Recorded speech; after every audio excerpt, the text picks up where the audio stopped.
பொதுப்படையா தமிழகத்துல இருக்கக்கூடிய இந்த அரசியல் கட்சியில இவரை மாதிரி ஒரு அறிவாளிய, உலகமக அறிவாளிய நாங்க இதுவரை எங்கேயும் நாங்க சந்திச்சதில்லை. எத்தனையோ அரசியல் தலைவர்களை என் வயசுல நானும் பார்த்துருக்கேன். மறைந்தவங்களும் இருக்காங்க, மறையாமல் இருக்கவங்களும் இருக்காங்க. ஆனா இவரை மாதிரி மிகப்பெரிய ஒரு அரசியல்வாதியை நான் காணலை. அதான் ஒரு பழமொழி சொல்லுவோம், ஊரு 2 பட்டா கூத்தாடிக்கு கொண்டாட்டம் பானுங்க. ஊரு 2 பட்டா கூத்தாடிக்கு கொண்டாட்டம். நாம் தமிழர் சொல்லுது, திராவிட கட்சிகள் இத்தனை ஆண்டுகள் ஆண்டது வந்து விளைவு அதான். கவர்னர் வந்து கவர்னரும் நம்மளுடைய திரு சீமான் அவர்களும்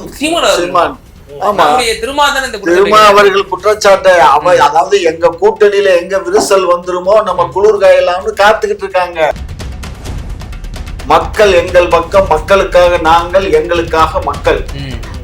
இல்ல இப்போ ஜெயலலிதா மாதிரி பேசுறாருல, மக்களுக்காகவே நான்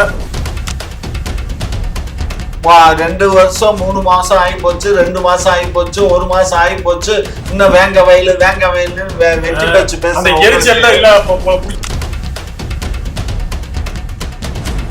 இல்ல அது திமுக கொடி பொருத்தி, ஏமா திமுக கொடி போட்டா என்ன? நான் தான் சொல்றேன், இங்க பாரு எல்லா பேரும் திமுக கொடியை போட்டுக்கிட்டா தப்பிக்கலான்னு போடுறது.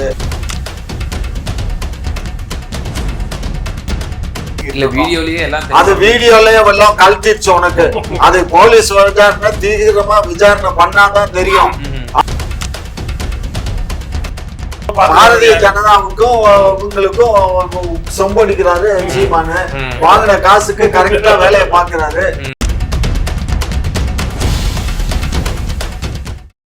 மேடைகள்ல பேசுறாரு, தமிழர்கள் இனப்படுகொலை செய்யும் பொழுது அதை திசை திருப்பணும், தமிழர்களை வந்து தாழ்ச்சியா பண்ணுங்கிறதுக்காகத்தான் வந்து செம்மொழிங்கிற அந்தஸ்து வந்து கலைஞர் வாங்கி கொடுத்தாரு அப்படின்னு பேசுறாரு. அது ஒரு ஃபேக்ட், ஒரு தவறான ஒரு 2004 வந்து அது வழங்கப்படுது. ஈழ போருங்கிறது 2009 வந்து நடத்தப்படுது. அப்போ இந்த மாதிரியும் ஒரு பேச்சுகளை வெளிப்படுத்துறாரு. இந்த மாதிரி மேலும் பல விவகாரங்களையும் சுட்டி காட்டுறாங்க. பிரபாகரன் நல்லா புரிஞ்சுக்கோங்க, திரு சீமான் அவர்கள் வந்து நல்லவர், வல்லவர், எல்லாம் அவருடைய தொண்டர்களுக்கு அவர் நல்லவர், வல்லவர், அது நாங்கள் மறுக்கல. ஆனால் பொதுப்படையா தமிழகத்துல இருக்கக்கூடிய இந்த அரசியல் கட்சியில இவரை மாதிரி ஒரு அறிவாளிய, உலகமக அறிவாளிய நாங்க இதுவரை எங்கேயும் நாங்க சந்திச்சதில்லை. எத்தனையோ அரசியல் தலைவர்களை என் வயசுல நானும் பார்த்துருக்கேன். மறைந்தவங்களும் இருக்காங்க, மறையாமல் இருக்கவங்களும் இருக்காங்க.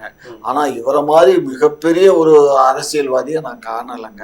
அதனால அதாவது ஒரு பழமொழி சொல்லுவாங்க, ஜெயலலிதா அம்மா சொல்லும், ஒரு பொய்ய 100 முறை சொன்னா அது உண்மையானது சந்தேகம் வந்துருமா.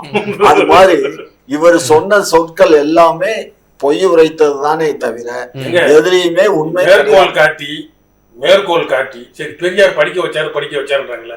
நம்ம வந்து அவர் தனிப்பட்ட முறையில் சொல்லுங்க, அவர் ஆரியத்தை எதிர்த்தாருங்க, பிள்ளையார் சிலையை உடைச்சாருன்னு வரலாறு இருக்கு, RSS எடுத்திருக்கிறாரு. இதை மட்டும் பேசுங்க. பெரியார் வந்தாதான் படிக்க வச்சாரு, எந்த கல்லூரி கட்டினாரு, இப்ப அவர் பேர்ல கார்பரேட் கல்லூரி நடக்குது, எல்லாம் நடக்குது, எந்த பள்ளிக்கூடம் கட்டினாரு? ஏன் பொய் சொல்றீங்க? நீங்க தான் பொய். வகுப்பாரி இல்லையா? அவர் முதலமைச்சரா? இல்ல முதலமைச்சர் எந்த அரசு பதவியில் அவர் அவரு இடத்த போராட்டங்கள் எல்லாம் இருக்கு இல்லையா? போராட்டம் காட்டுங்க. பிள்ளையார் சிலையை உடைச்சாருன்னு இருக்கு, ஒரு சில ஆரிய எதிர்ப்பு இருக்கு, போராடி இருக்கிறாரு இருக்கு. அதை மட்டும் பேசுங்க. அவர் செஞ்சது செய்யுங்க, தப்பு சொல்லுங்க. இல்ல அது பெரியார் முதல் சட்டத்திருத்தம் வந்து பெரியாரோட தாக்கத்து இல்லையா? அதுல எதுல முதல் சட்டத்திருத்தம் ஏற்பட்டுச்சு இல்லையா? சட்ட வரைவை எரிச்சது யாரு? அம்பேத்கர் சட்ட வரைவை கொண்டு வந்த எரிச்சது யாரு? பிராமணர்கள் மத்தியில ஒண்ணு கூடி அம்பேத்கர் போராடி, நான் என்னால முடிந்த அளவு என் எலும்புகள் நொறுக்கப்பட்டு உரிமைகளை வாங்கி கொடுத்துருக்கிறேன் அப்படின்னு சொன்னார். சரியா? அது எரிச்சது யாரு? பெரியார் தானே. ஆமா, அந்த சட்டம் வந்து எல்லாமே பாப்பானுக்கு தானே வசதியா இருக்கு, அதுக்காக தான் எரிச்சோம். அப்ப நம்மளும் இப்போ தமிழ் தேசியம்னு பேசுறோம். இந்த மாநிலத்தினுடைய முதலமைச்சருக்கு தானே சார் நம்ம ரேஸ் பண்ணிட்டு இருக்கிறோம். நம்ம பிரபாகரன் அவர்களே வந்து ஒரு ஐகானாக, ஒரு முன்மாதிரியாக முன்னிலைப்படுத்துறோம். அவர் வந்து தேசிய விடுதலைக்காக அங்க போராடினாரு, சிஎம்காக அவர் போராடல. அவர் நினைச்சிருந்தா காம்ப்ரமைஸ் செய்திருந்தால் அங்க ஒரு மாநில சுயாட்சிங்கிற ரீதியில அவருக்கு ஒரு அரசு பதவி கிடைச்சிருக்கும். ஆனா நம்ம யாரை முன்மாதிரியா காட்டுறோம்? அப்ப நம்ம இங்க வந்து ஒரு செப்பரேட்டிஸ்டா தனி நாடா உண்டு பண்றதுக்கு தான் நம்ம இங்க ஒரு இளைஞர் பட்டாளத்தை உண்டாக்குறோமா அப்படிங்கிற ஒரு கேள்வி உங்க மீது தனி நாடுன்றது இப்போதைக்கு இந்த குளோபலைஸ்ட் வேர்ல்டுல, உலகமயமாக்கல்ல வந்து சாத்தியம்ன்றது ரொம்ப கடினங்க. முதல்ல தமிழ் உணர்வு வேணுங்க. தமிழ, தெலுங்கு, எந்த உணர்வு, எந்த மொழி சார்ந்து இனம் சார்ந்து இந்தியாவில நாடுகள் பிரியணும் அப்படின்னா அந்த உணர்வு வேணும்.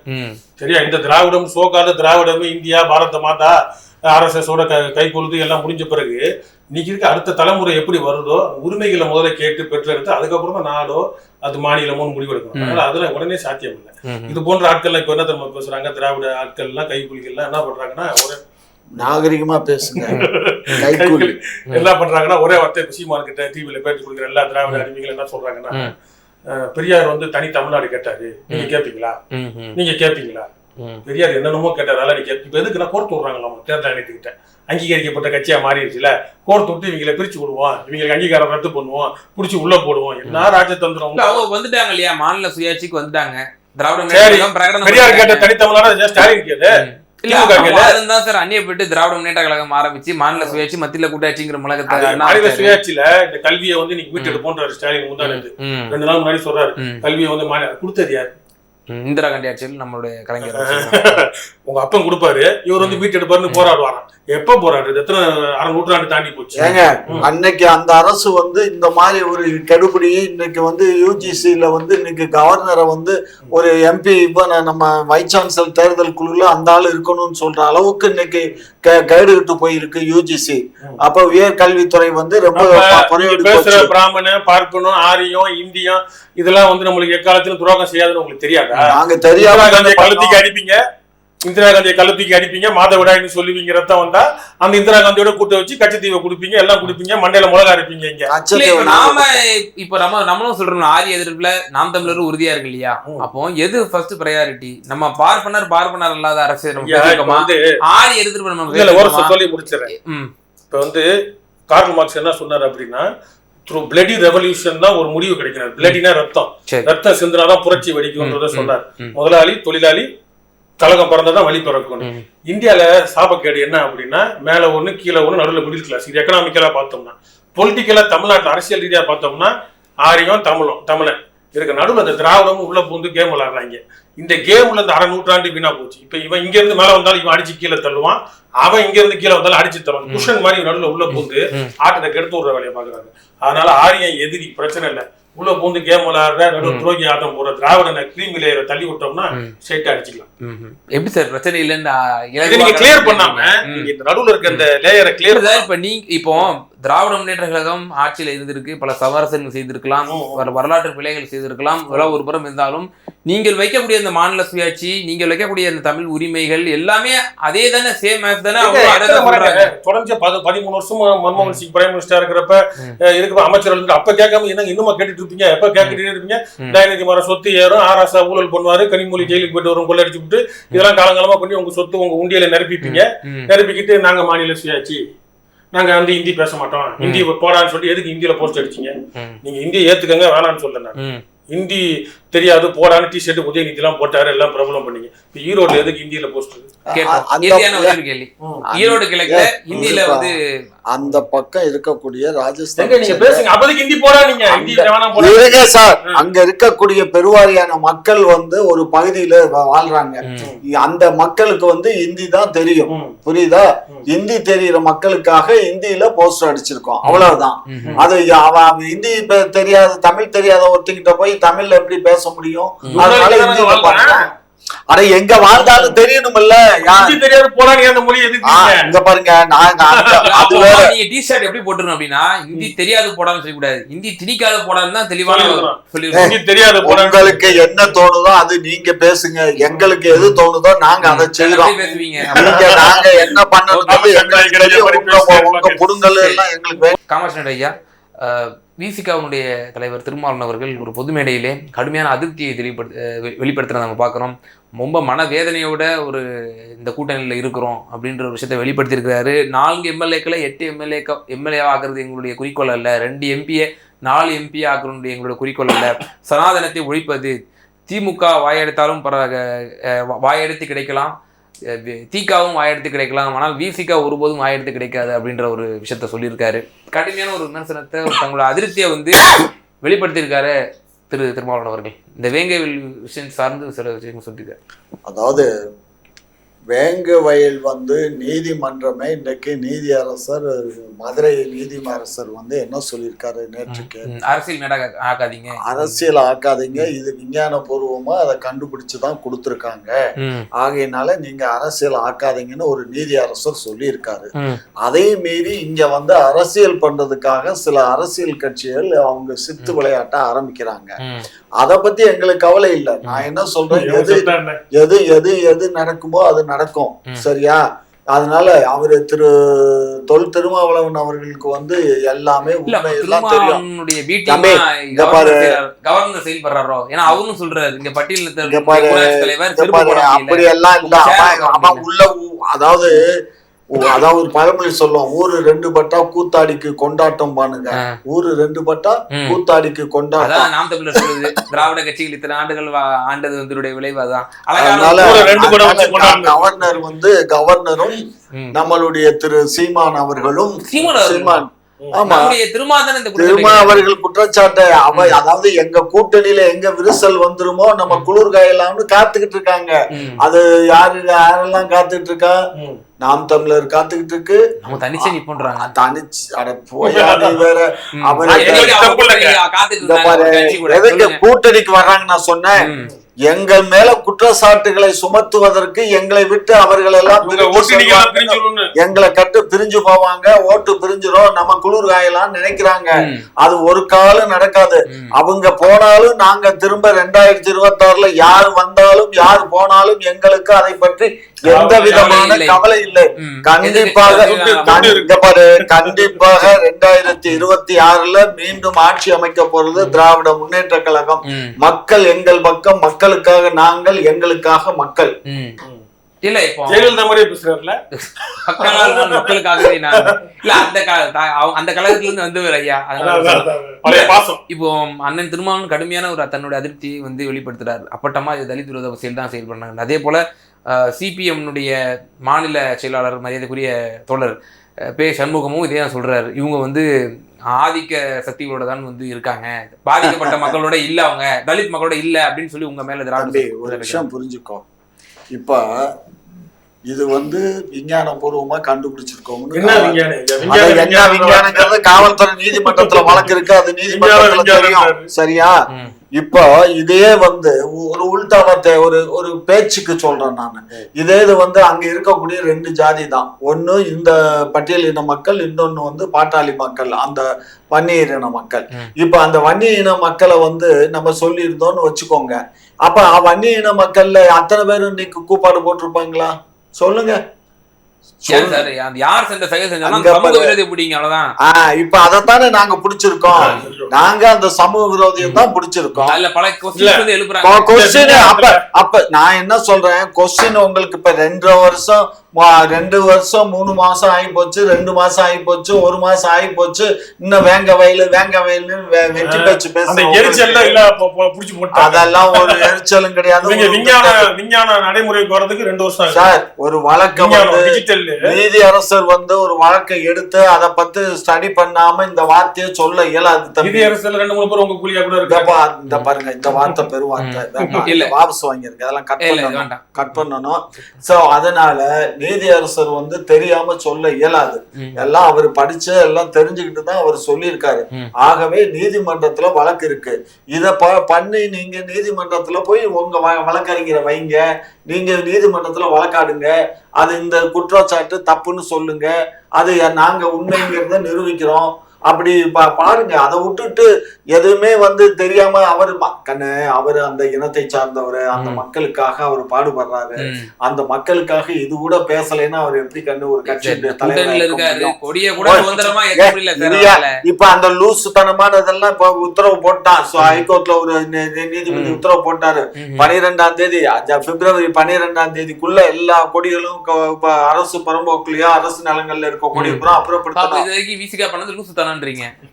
அப்ப இங்க பாரு, எல்லாத்தையும் எடுத்துடணும். அப்படி எடுக்க தவறுனா அந்தந்த பஞ்சாயத்தோ அந்த முனிசிபாலிட்டியோ கார்பரேஷனோ எடுத்துட்டு அவங்கள்ட்ட கிளைம் பண்ணணும்னு சொல்லிட்டான். அதனால இதுல வந்து அப்பீல் போக எதுவுமே முடியாது, கண்டிப்பா எடுத்தாங்க. சார் நீங்க எப்படி பாக்குறீங்க? திரும்ப அவ்வளோ ஒரு மனக்குமுறல வந்து தன்னோட மேடையில அவங்களுக்கு அல்வா சாப்பிட்ட மாதிரி இருக்கு, திருநெல்வேலி அல்வா சாப்பிட்ட மாதிரி. மழை தண்ணி தண்ணியில கொட்டி விட்டு ஐயா போன இதுல சொன்னாரு காக்கா கொண்டு போய் போட்டு தொடர்ச்சி ஐயா சொல்லிட்டு இருந்தாரு. பாவம் இப்போ பாவம் அப்பாவி 3 காக்காவை பிடிச்சி உள்ள போட்ட மாதிரி. இல்ல என்ன இவங்களுக்கு எரிச்சல் என்ன, இந்த திராவிடர்களுக்கு திமுக என்ன எரிச்சல்னா, ஆனா நீங்க பதாகை போட்டு போஸ்ட் அடிச்சு விழா கொண்டாடுறவங்களுக்கு ஆகி போச்சு. ஒரு வருஷம் ஆச்சு இந்த சின்ன சம்பவத்தை கண்டுபிடிக்கலன்னு டப்புன்னு பிடிச்சி போடுறது. விஞ்ஞானம் ஐயா சொல்றாரு. சரி, விஞ்ஞானம் சயின்டிபிக்கா இவ்வளவு நாள ஒரு திருடனை கண்டுபிடிக்கிறதுக்கு, ஒரு களவாணியை கண்டுபிடிக்கிறதுக்கு 1.5 வருஷமா இருக்குது. உங்களுக்கு 2 வருஷம் தாண்டிச்சு. 2 வருஷமா தாண்டுது. அப்போ நீங்க கண்ணாமூச்சி விளையாடுற மாதிரி விளையாண்டுக்கிட்டு போட்டுட்டு இருக்கிறீங்க. பாப்போம் என்ன பண்றாங்க. இல்ல இதுதான் சிபிஐ கேட்டாங்க எல்லாரும். நீங்க இங்க நீதியரசர் இருக்காங்கல்ல, 24ஆம் தேதி வாய்தா வந்துச்சு இல்ல, டேட் குறிப்பிடாம ஒத்தி வச்சிருக்காரு சிபிஐ கேட்டது. சிபிஐக்கு போனா நான் தான் அப்ஜெக்ட் பண்ண மாட்டேன் நானே சொன்னேன். இல்ல சார், அதான் சார் சிபிஐ நீதிமன்றமே முன் வந்து சிபிஐக்கு கொண்டு போயிருமோ அதனுடைய உணர்வோட தான் முன்கூட்டியே சார்ஜ் ஷீட்டை ஃபைல் பண்ணீங்க அப்படின்னு சொல்லி எதிர்க்கட்சியில் குற்றச்சாட்டு வைக்கிறாங்க. பாரு, நாங்க முன்னக்கூட்டி ஃபைல் பண்ணியாச்சு. நீங்க இதுல உங்களுக்கு சந்தேகம் இருக்குன்னா வழக்கு முடிஞ்சதுக்கு அப்புறம் தான் நீங்க போக இயலும். அப்படி இல்ல நீங்க போகணும் அப்படின்னா போய் பாருங்க. இப்போ இது போன்ற பிரச்சனைகளை தொடக்கத்திலே சம்பவம் நடந்த அன்னைக்கோ 2 நாள்லயோ 1 நாள்லயோ அதை ஆய்வு பண்ணி புலனாய்வு பண்ணி கண்டுபிடிச்சி அடிச்சு உடைச்சி ஒரு பதட்டத்தை கொண்டு வந்து இனிமே சாதி கலவரம் வராம போயிருந்தாங்கன்னா நீங்க பெரியாரை வீட்டிக்கோங்க, திமுகவை கொண்டாடுங்க, எல்லா திராவிட மாடல்னு சொல்லுங்க. சரி, பரவாயில்ல, ஒரு சம்பவத்தை வந்து கட்டுப்படுத்துறாங்க. சமுதாயத்துல ஒரு பிரச்சனை வரும், எல்லாம் வந்து ஆற விட்டு 2 வருஷம் ஆகி பல வருஷம் ஆகி இந்த மாதிரி பண்ணாங்கன்னா இன்னத்துக்கு நீங்க என்ன பேசினாலும் பருப்பு வைக்காது. ஓகே, சரி, நிறைவான கருத்து. சென்னை ஈசிஆர்ல நடந்த ஒரு சம்பவம் நம்ம பார்த்துருப்போம். நெஞ்சையெல்லாம் பதப்பதைக்க வைத்தது. ஒரு பெண்கள் சென்று கொண்டிருந்த வாகனத்தை மறித்து இளைஞர்கள் வந்து செய்த அட்டகாசங்கள்லாம் நம்ம பார்த்தோம். இப்போ நம்ம சட்டங்கள்லாம் நம்ம கடுமையாக கொண்டு வந்துமே கூட தொடர்ந்து இப்போ எத்தனையோ சம்பவங்கள் வந்து நம்ம பார்த்துட்டோம். பெண்களுக்கு எதிரான ஒரு சம்பவம், அதுவும் சென்னையினுடைய ஒரு முக்கிய ஒரு சாலைகளில், பிரதான சாலைகளிலே இப்படியான ஒரு சம்பவம் நடந்திருக்கு. எப்படி பார்க்குறீங்க? எப்படி பார்க்கறதுக்கு என்ன, அவங்கள தான் பிடிச்ச எல்லா செக்ஷனையும் போட்டு உள்ள போட்டாச்சு. இல்லை அப்புறம் என்ன, கைது பண்ணிட்டாங்களா? கைது பண்ணியாச்சு, எல்லாத்தையும் பிடிச்சி உள்ள போட்டாச்சு. எல்லாத்தையும் பிடிச்சி உள்ள போட்டீங்க. என்ன செய்தி வந்திருக்கு சமீபத்துல பார்த்தது வந்து அவங்க வந்து அத்துமீறி போனாங்க, இவங்க போய் வழிமறிச்சு என்னன்னு கேட்க போனாங்கன்னு அந்த வலிப்பிதான் பழைய கதை. அது நேத்து நடந்தது. இன்னைக்கு காலையில எல்லாத்தையும் கைது பண்ணியாச்சு. 5 நாள் ரிமாண்ட்ல விட்டுறலான்னு இல்ல, அது திமுக கொடி பொருத்தி. ஏமா திமுக கொடி போட்டா என்ன? இப்பதான் நான் தான் சொல்றேன், இங்க பாரு, எல்லா பேரும் திமுக கொடியை போட்டுக்கிட்டா தப்பிக்கலான்னு போடுறது, அதே மாதிரி அண்ணா திமுக கொடியை போட்டா தப்பிக்கலான்னு போடுறது. இப்ப இப்பதான் கொஞ்ச நேரத்துக்கு முன்னாடி பார்த்தேன், ஒரு முன்னாள் ஒரு அண்ணா திமுகல ஒரு பொறுப்புல இருக்கவன் பாலியல் சீண்டல் ஏற்பட்டு 4 பொம்பளை பிள்ளைய போய் வழக்கமாத்திலேயே சாத்திச்சு. அது போலீஸ் தார்மீக ரீதியில வந்து பொறுப்பு நீக்கி இருக்காரு அவரை விட்டு. உங்களை மாதிரி உங்க தங்களுடைய அனுதாபின்னு சொல்லலையே, பொறுப்புல இல்ல, நாங்க கூறுகட்ட பயில தான். ஆனால் பல பத்திரிகையாளர்கள் மேற்கோள் காட்டி சொல்றாங்க, முரசொலி எந்த பத்திரிகையில சொல்றான் அவன் எங்க கட்சியில உறுப்பினர் இல்ல. கண்ணா எங்க பாரு, பழைய காலம் இல்லப்பா, கம்ப்யூட்டர்ல அவன் பேரு அவன் அட்ரஸ் தட்டு போன் நம்பரை தட்டினாலே வந்து நிக்கும்பா. இப்ப என் பேரை தட்டு எல்லாம் பண்ணு, நெட்ல போய் பாரு, என் மெம்பர்ஷிப் நம்பர் வந்து. ஓ, நீங்க திமுகல இருக்கீங்க? ஆமா, அது திமுக. அதனால நீ என்னுடைய பேரை மாத்திரம் போடு, ஜி காமாட்சின்னு போடு, போட்டுட்டு என் வீட்டு அட்ரஸ், என்னுடைய மொபைல் நம்பரை போடு, ஆட்டோமேட்டிக்கா வந்து வெப்சைட் தாங்க போட்டேன்னா ஆட்டோமேட்டிக்கா வந்துரும். அதெல்லாம் இப்ப நாங்க ரொம்ப மாடர்னைஸ் பண்ணி வச்சிருக்கோம். அதான் இப்போ இவ்வளவு பெரிய துணிந்து செய்யறாங்க அப்படின்னா, இப்ப திமுக கொடியை பொருத்தி திருடன் வந்து பாரு, திருடனுங்களுக்கு வந்து எது ஈஸியோ அதைத்தான் பண்ணுவான். சரியா? அதனால பயம் வரணுமே, ஐயோ திமுக கொடி போட்டா சிவியரான ஆக்ஷன் வரும் அவன் செய்யறான் அப்படின்னா, அப்ப அந்த அளவுக்கு நம்ம ஸ்பேஸ் கொடுத்து வச்சிருக்கோம். ஒரு விஷயம் ஸ்பேஸ் கொடுத்து வச்சிருக்கோமே, அதெல்லாம் ஒண்ணு நாங்க வந்து அப்படி எல்லாம் பண்ண இயலாது, புரிஞ்சுக்கோ.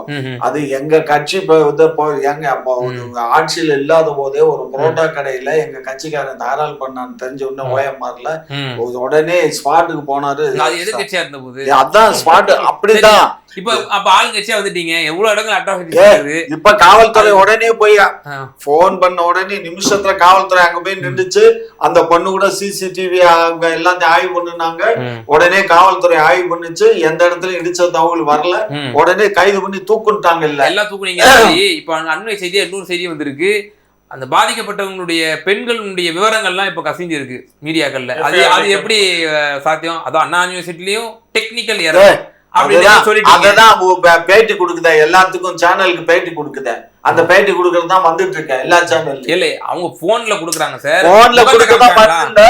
போன்ல குடுக்கறதா பத்தல. யாரும் காட்டல சார். அவங்க அவங்களுடைய விவரங்கள்லாம் வந்து நம்ம மீடியாக்கள்ல வெளியே வந்திருக்கு எப்படின்னு சொல்லி எடப்பாடியார் கேட்டிருக்காரு. எங்கள்கிட்ட அவங்க டீடைல்ஸ் எல்லாம் கொடுக்கல. நாங்க ஒன்னும் ரிலீஸ் பண்ணல. அவங்க மீடியால வந்ததுக்கும் எங்கள்கிட்ட கம்ப்ளைண்ட் கொடுத்ததுக்குமே வித்தியாசம் இருக்கும். எங்கள்கிட்ட கம்ப்ளைண்ட் கொடுக்கறதுக்கு முன்னாடியே வந்துருச்சு மீடியால. புரிஞ்சுக்கோங்க, சும்மா தவறா பேசாதீங்க. எடுத்தோம் கவுழ்த்தோன்னு எதையும் பேசாதீங்க. 25 லட்சம் ரூபாய் கட்ட சொல்லி ஹைகோர்ட்ல கொடுத்துருக்கு. சுப்ரீம் கோர்ட் கன்ஃபார்ம் பண்ணிருக்கு. அப்படிப்பட்ட சூழ்நிலையில நாங்க வந்து எவ்வளவு பாதுகாப்பா எவ்வளவு சூதானமா இருப்போங்கிறத புரிஞ்சுக்கோ. சும்மா வாய் புளிச்சதோ மாங்கா புளிச்சதோ பேசக்கூடாது. அதாவது அந்த 25 ரூபாய் ஃபைன், 25 லட்சம் ஃபைன் போட்டதுக்கு அப்புறம் ரொம்ப உங்க காவல்துறை ரொம்ப உஷாராயிடுச்சு. ஆமையா, ஒரு இப்ப எடப்பாடியார் குற்றச்சாட்டு வைக்கிறாரு. பொழுது பண்ணிருக்கீங்க. அவங்களுடைய எப்படி அவங்களுடைய விவரங்கள்லாம் பாதிக்கப்பட்ட பெண்மணியோட விவரங்கள்லாம் நாங்க கொடுக்கல. அந்த பொண்ணை கொடுத்துருப்பா. நாங்க எது கொடுக்குறோம்? பாதிக்கப்பட்ட ஆமா, அவ என்ன பாதிக்கப்பட்டாங்க? சும்மா அந்த கதையெல்லாம் விடாத. பாதிக்கப்படல அவங்க. நீங்க நினைச்சு பாருங்க, அந்த இடத்துல நீங்க இருந்த பாரு. அதெல்லாம் எனக்கு தெரியாது. நான் ஸ்பாட்ல இல்ல.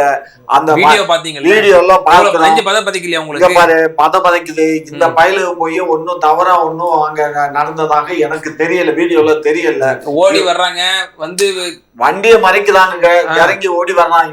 அதுதான் அந்த மனநிலை பாருங்க சார். பாரு, அதுக்குதான் அவனுல என்னென்ன செக்ஷன் இதுல போட முடியுமோ அத்தனை செக்ஷன்லயும் வழக்கு போட்டிருக்கு. வேற என்ன செய்ய முடியும்? அது என்னென்ன செக்ஷன் நாளைக்கு பேப்பர்ல வெட்ட வெளிச்சமா வந்துடும். கவலைப்படாதீங்க. ஓகே, நிறைவான கருத்து. இப்படியான ஒரு பிரதான சாலைகளிலே ஒரு பெண்களுக்கு எதிரான ஒரு சம்பவம் வந்து நடந்திருக்கிறத பார்க்குறோம்.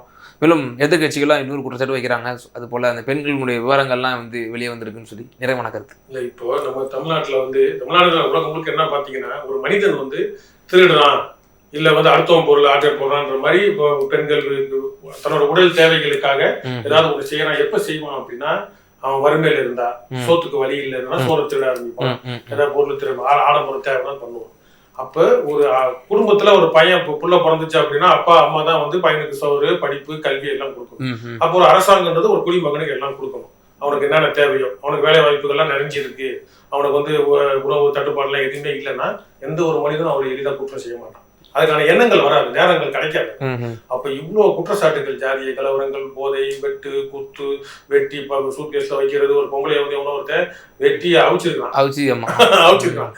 இது போன்ற சிந்தனைகள்லாம் வர அளவுக்கு இன்னைக்கு இந்த தமிழ்நாடு வந்து ஒரு சீரழிச்சிருக்குன்னா இதுதான் திராவிட மாடலா எடுத்துக்கணும், போதை மாடலா எடுத்துக்கணும்.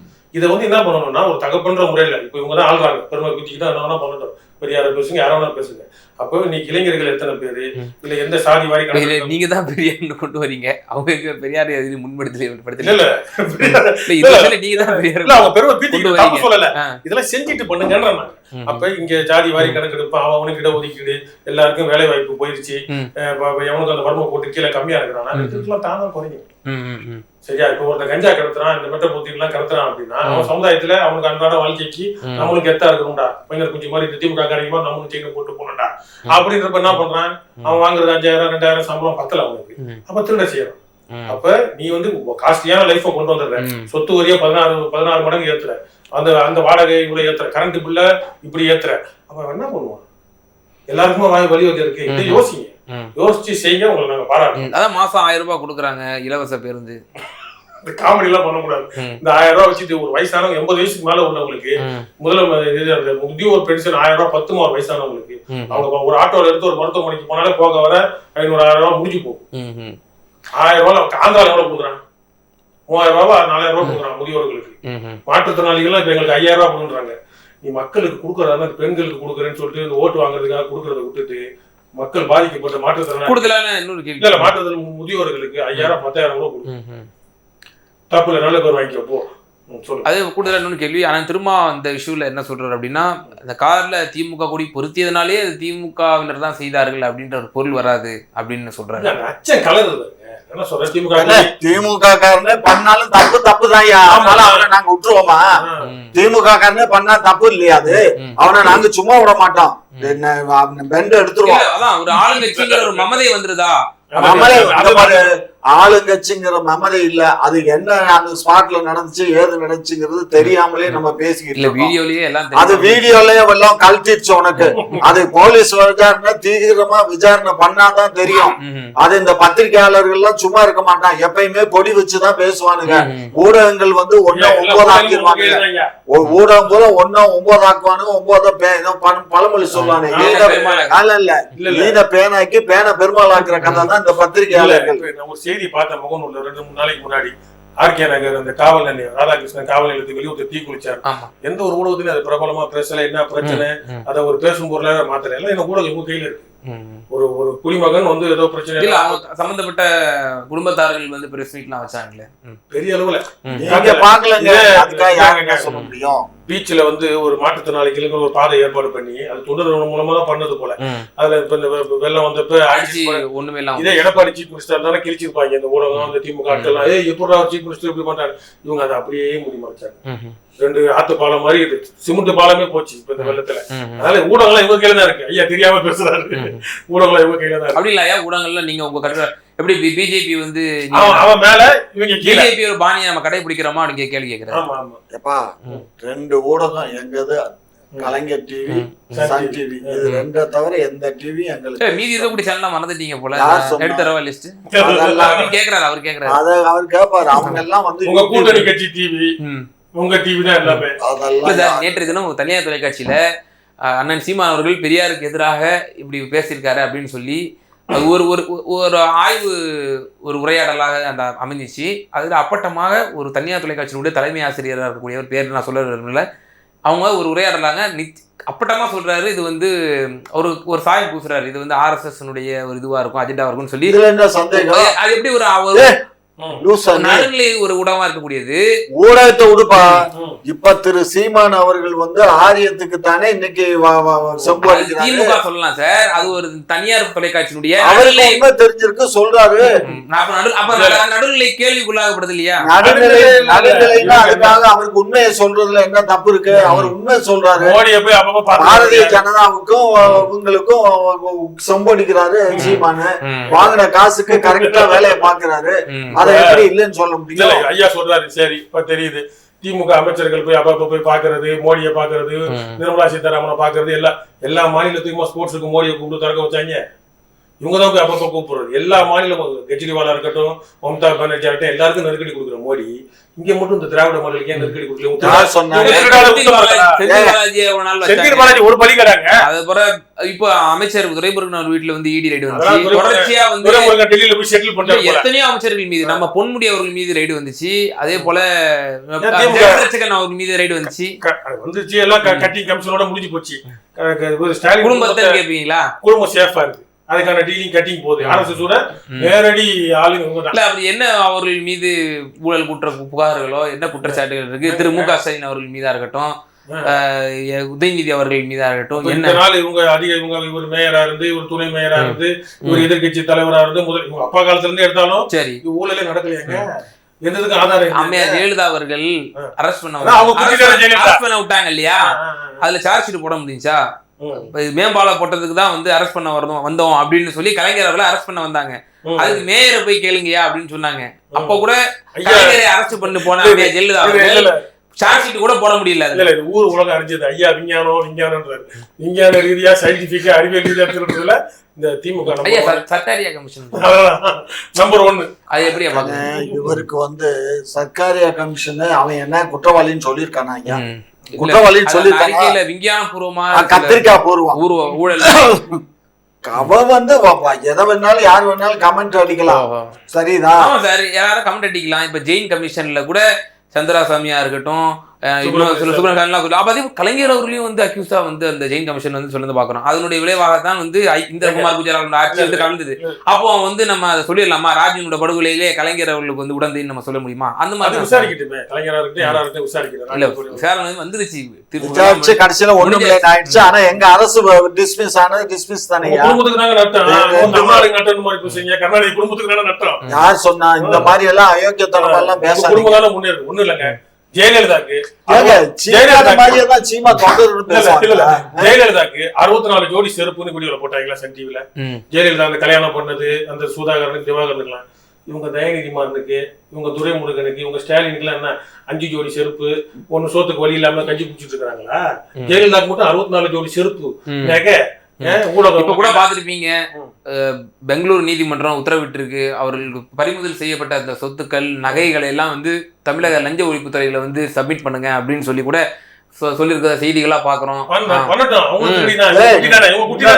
ஒரு படி மேல போய் என்ன பண்ணிருக்கான்னு தெரியுமா? கலைஞர் துர்கா ஸ்டாலின் அம்மா வந்து இந்த ஏலத்துல இந்த நகையெல்லாம் வாங்க போறாங்க அப்படின்னு போட்டிருக்கான். யாரு சார் போட்டிருக்கான்ப்பா, பத்திரிகையில வந்துருச்சு. எந்த பத்திரிகையில வருது? இதெல்லாம் வந்து நீங்க ஏதோ யூடியூப் சேனல்ல ஏதோ